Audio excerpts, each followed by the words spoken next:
Assalamualaikum warahmatullahi wabarakatuh. Bismillahirrahmanirrahim. Alhamdulillahirabbil alamin. Wassalatu wassalamu ala asyrofil mursalin wa ala alihi washabihi ajmain amma ba'du. Para pemirsa yang berbahagia, yang senantiasa hidup dalam kebersamaan dengan keluarga, dengan bapak, ibu, dengan teman, adik, kakak, dan kita memang tidak bisa melepaskan diri dari hidup bersama dengan siapa saja di lingkungan kita. Dalam kebersamaan itulah kita belajar sebetulnya, belajar. Karena kebersamaan itu untuk saling memberi dan menerima. Kalau kita sebagai mahasiswa atau yang masih muda ya, belajar itu adalah kebersamaan itu dalam untuk belajar. Untuk saling memberi dan menerima, kita bertanya, kita memberikan informasi, jawaban itulah. Saling tolong menolong di dalam banyak hal, tentunya tolong yang baik. Dalam Al-Quran itu wa ta'amanu 'alal birri wat taqwa wa la ta'awanu 'alal itsmi wal 'udwan. Ketika bersama itu ya saling tolong menolong yang baik dan jangan sampai tolong menolong yang menimbulkan perpecahan, permusuhan.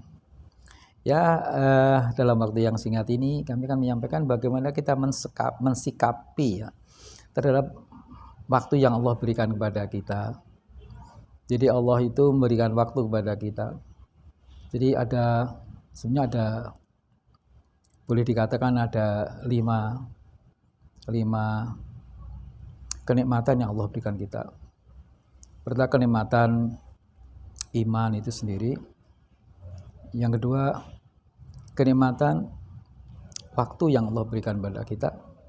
Kemudian kenikmatan jasmani kita, kesehatan kita. Kenikmatan akal kita diberi akal, dan ini yang terakhir kenikmatan dalam kebersamaan. Nah, sekarang hanya hal yang kami sampaikan, kenikmatan kita diberi waktu, diberi akal ini. Waktu itu untuk apa toh ya? Waktu itu ya untuk menjalani kehidupan. Dalam kehidupan itu kita tidak bisa tidak harus menjadi orang yang baik. Untuk menjadi orang yang baik kita harus belajar meningkatkan diri kita.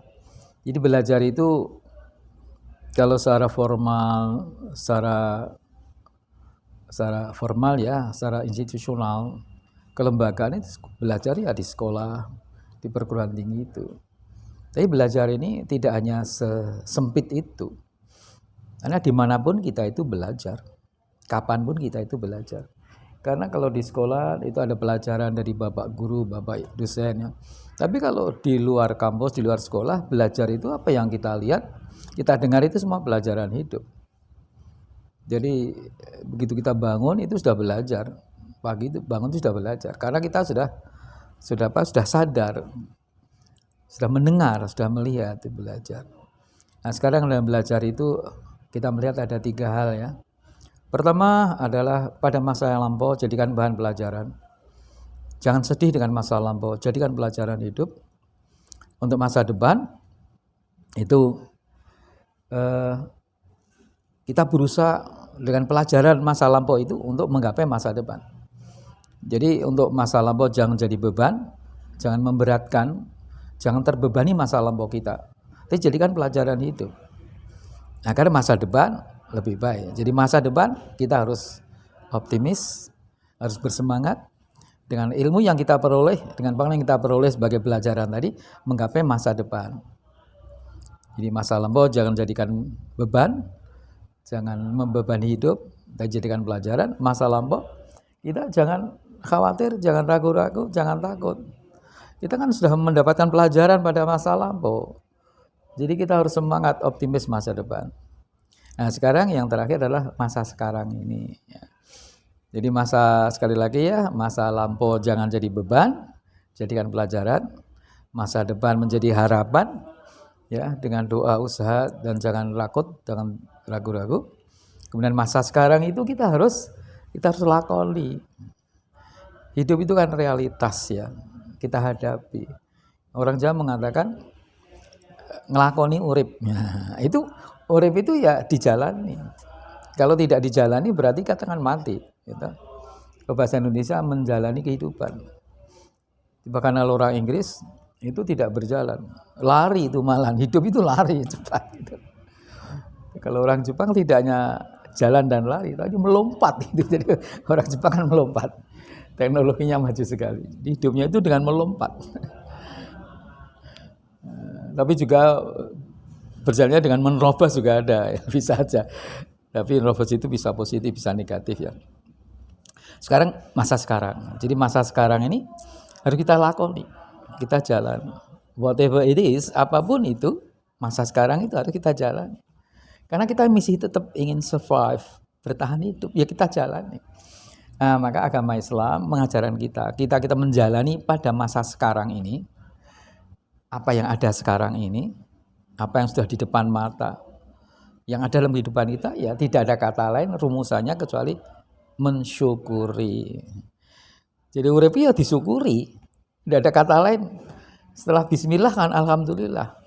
Setelah kita menerima, mengenal Allah, bismillah dengan nama Allah, kita mengenal nama Allah, kita yakin Allah Ar-Rahman Rahim, keyakinan kita dalam bismillah, itu ayat pertama Fatihah, ayat kedua apa? Alhamdulillah, yang tidak ada kata lain kecuali alhamdulillah. Setelah kita mengenal Allah, yakin Allah, apapun itu dari Allah, tidak akan kecuali alhamdulillah.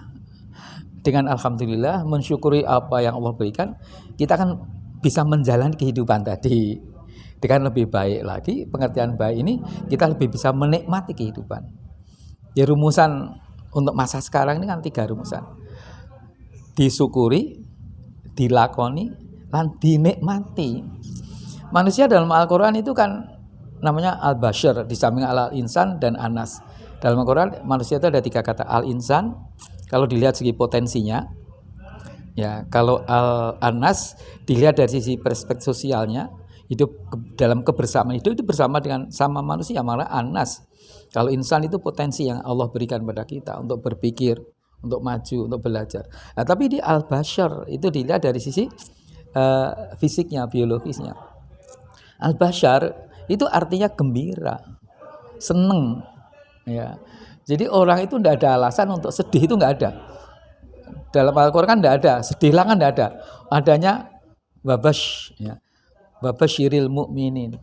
Hidup itu ya sing seneng, mosok urip kok urip pisan kok sedih. Ya, jadi hidup itu supaya kita hidup itu lakukan dengan kegembiraan. Karena tapi dengan bersyukur tadi, dengan syukur kita menjadi bisa menikmati kehidupan ini, dan kita terus berjalan, dilakoni terus-menerus sampai Allah menentukan kapan kita akan dipanggil. Jadi menjalani hidup harus syukur dan harus dilakoni, disyukuri dan dinikmati. Cuma ada saudaranya syukur. Syukur itu bersaudara, saudara kembarnya namanya sabar gitu loh. Jadi secara umum kita harus selalu bersyukur, pada hal-hal tertentu kita harus sabar. Ya, tapi sabar tidak hanya kena musibah, ya, lebih-lebih kena musibah. Jadi sabar itu tidak bisa lepas karena saudara kembarnya syukur itu sabar, jadi nggak bisa dihilangkan. Terakhir kami sampaikan bahwa kedua-duanya itu harus landasnya pada ikhlas. Sabar, syukur, ikhlas itu sabar, syukur, dan ikhlas. Ikhlas itu kita melakukan apapun apapun itu, entah itu sabar atau syukur, itu porosnya pada ikhlasan. Dengan ikhlas kita akan bisa menikmati kehidupan. Karena nikmati hidup itu hanya bisa dicapai kalau kita bersyukur, ya. Terus ikhlas. Jadi ikhlas adalah kata kunci untuk menikmati kehidupan. Saya kira itu saja, udah ada manfaatnya dan bagi kita semua, dan kalau ada kekurangannya itu karena kami manusia yang ada kelemahan, jelas manusia tidak ada yang selalu benar, mungkin ada kelemahannya, mudah-mudahan ada manfaat kita semua. Sekian, Assalamualaikum warahmatullahi wabarakatuh.